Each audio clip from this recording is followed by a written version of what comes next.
Hi, this is Ann Rice. It's September 18th, 2012, and I'm making this little video about writing because I get a lot of emails from people who ask me for my advice on writing or becoming a writer. And many people post on my Facebook page with the same question. Would I have any advice for a beginning writer? Do I have any advice about writer's block, etc.? So I'd like to make some remarks about writing. First of all, my advice is really the same. It's the same for anybody writing any kind of book. But I guess it's more for fiction writers like myself than perhaps for others. But it's really basically this: write. What makes a writer is writing. You have to write.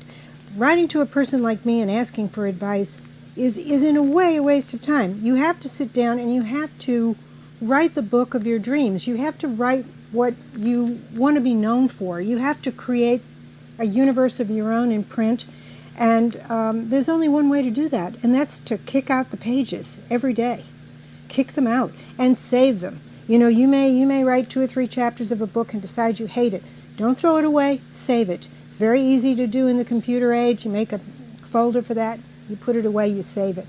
But the main thing is to write, to create through writing the person you want to be as a writer. Just get that manuscript done. When you have a full manuscript in your hands, whether it's a collection of short stories, a collection of poems, or a novel, then it's time to worry about publishing and getting that work out to the world.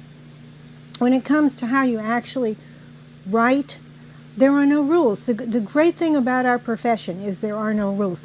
Think for a minute what it's like if you want to be a classic ballet dancer, or if you want to be a great violinist, or if you want to be a symphony conductor, or if you want to be a painter, if you want to be a movie maker.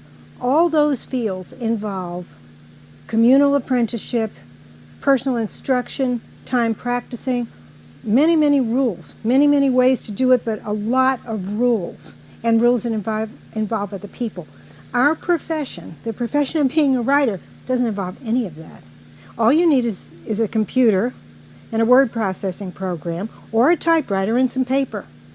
And you can create your whole novel. You can create a War and Peace, or you can create The Old Man and the Sea. You know, a short lyrical novel or a great big saga. You can do it all right there at the keyboard. You make it happen.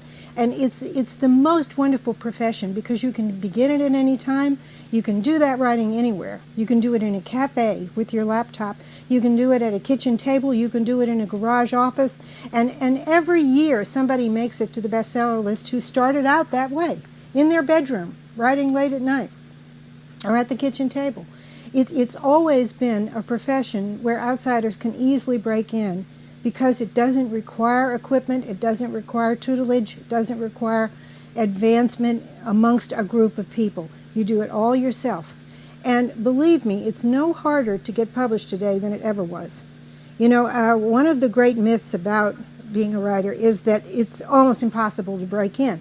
Well, that isn't true. I mean, every year people break in, and they always have, or we wouldn't have all these writers. I mean, you know, I came out of nowhere. I was a nothing and a nobody, and I got published with a very unlikely book called Interview with the Vampire that had been turned down about 5 times by knowledgeable people who said that it wasn't worth publishing. Then somebody published it, and I was off and running. Many of the unpublished people I knew back in Berkeley in my days of being a penniless unpublished writer, they went on to be published. They published novels too. They didn't do it through me. They found their own way into publishing. They had careers. They were successful. It was amazing, really, how many of them actually broke in over the years. Of course, there are people who never break in, and maybe they shouldn't, and maybe they should. We don't know. We can't judge. But believe me, the publishing world today is crying for new voices, new visions, new stories, new characters. They don't want somebody that sounds just like Anne Rice or Stephen King or Oscar Wilde or Danielle Steele. They want an original voice. They want somebody new and fresh.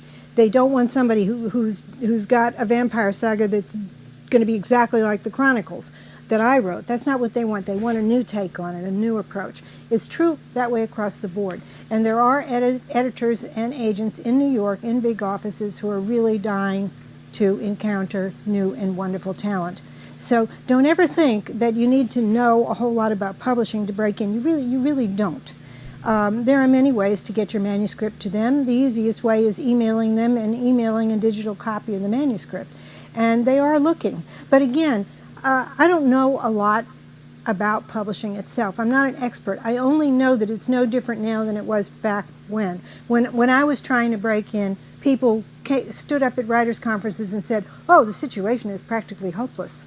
The shelf life of a paperback book in America is 9 days. You know, well, what were we supposed to do about that? We were supposed to go home and give up? I didn't give up. I would get impatient listening to those kind of lectures about how hard it was. I would just, you know, keep handing my manuscript to people and say, would you like to read my book, Interview with the Vampire? Maybe you would like to, you know, take a look at it. And guess what? Somebody did at a writer's conference, and she accepted that manuscript, and I was off and running. Anyway, I have some basic advice about how to approach writing, but you must remember what I said. There are no rules. So if what I say isn't useful to you, forget it. But what has always helped me was something a friend of mine, Floyd Salas, a novelist, told me in Berkeley years ago. He said, go where the pain is when you write. Go where the pain is. And I think what Floyd meant was write about what hurts. Go back to the memory that causes you conflict and pain and almost makes you, you know, makes you not able to breathe, and write about it, explore it in the privacy of your room with that keyboard. Go where that pain is. Don't be afraid of that. Well, I would add another rule to Floyd's. Go where the pleasure is. Go where you really want to be in writing. Write the exciting thing that you want to write. Write the book that's interesting to you. If you find that you're bored with the book, don't give it up and put it aside. Think, okay, well, what do I have to do to this book to make it interesting to me? Should I maybe change point of view? Should my character have a revelation? Should he just jump up and do something completely different? I mean, what do I have to do to make it exciting to me?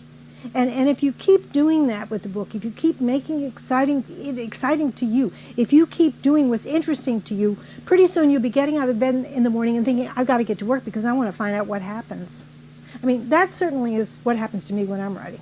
I'm writing away, you know, and I get up and I think, oh my God, I have to know what Reuben is going to do up at Night Act Point. I left all the characters, you know, doing this and that. I have to know what's going to happen, what we're going to find out. And what we find out has to be exciting to me. And if you follow that rule, at least if I follow it, a book results. And that book is exciting to me, and it's exciting to other people. Not all of them. For every book I've written has gotten reviews on Amazon that say, this is the worst book ever published. This woman does not know how to write. So, you know, you can't bat 1,000. You can't win them all.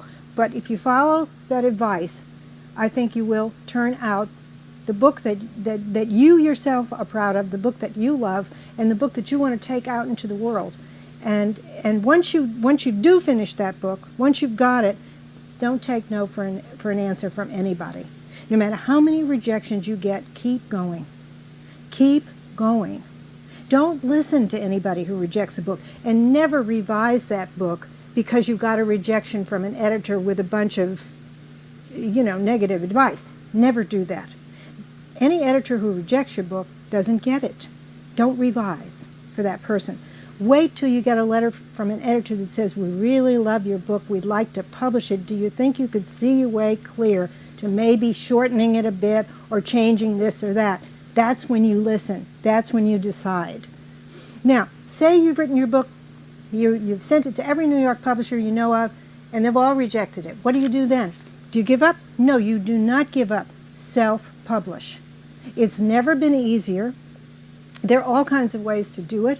And there are stories every few weeks about self-published authors who are suddenly being picked up by New York publishers. They're being discovered, or they've made hundreds of thousands of dollars on their own.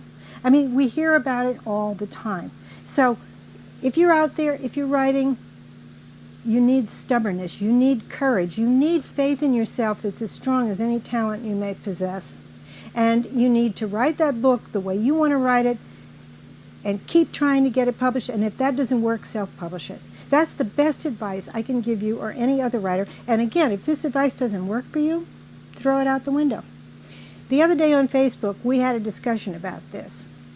about publishing, about self-publishing, about the Kindle revolution, about how easy it was for people to do their own novels, short stories, poems, etc. And a couple of people came onto the thread and they said that it was hopeless, that you couldn't break into publishing unless you knew somebody. There's just no point to holding that cynical belief. First of all, it's just not true. They really, believe me, when a New York editor opens your manuscript, they really want it to be good. They truly want it to work. They want to find the next Ann Tyler or Iris Murdoch or Stephanie Meyer. They want to find that person. So there's always, you must always fight that kind of cynicism. You can be sure that 2,000 years ago, when actors went to Athens to act in the Greek tragedy, somebody waylaid them outside of town and said, don't even try. It's all rigged. You won't get on the stage in Athens or Epidaurus unless you know somebody. Don't pay any attention. The only thing standing between you and realizing your dreams as a writer is usually yourself. You're the one that's got to write the material. You're the one who's got to believe in it, and you're the one who's got to take it out there.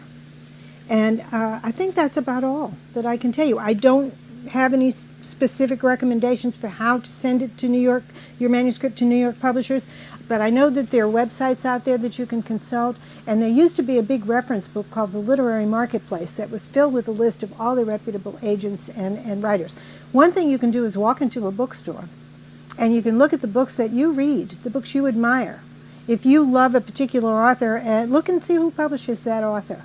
Look and see who does the most beautiful books. Talk to the clerks. If you can find somebody that's been working there longer than 5 minutes, they'll be able to tell you what publishers do a really fine job of this kind of fiction or that kind of fiction. Whose salespeople really get the books into the stores. Who does the best signings. They can give you a lot of advice. You can go home, you can Google the name of the publisher that they've given you from a particular book, and you can find out the names of specific editors to send your work to. Myself, I think it's easier to get an editor than it is an agent. Agents are really interested in the bottom line, paying the rent. Editors get paid regardless of whether they reject your manuscript or accept it. So I think they're a little more open. But beyond that, I really don't have a lot of hot info. It's been years since I went to big book conventions and really met the salespeople and the editors and the agents.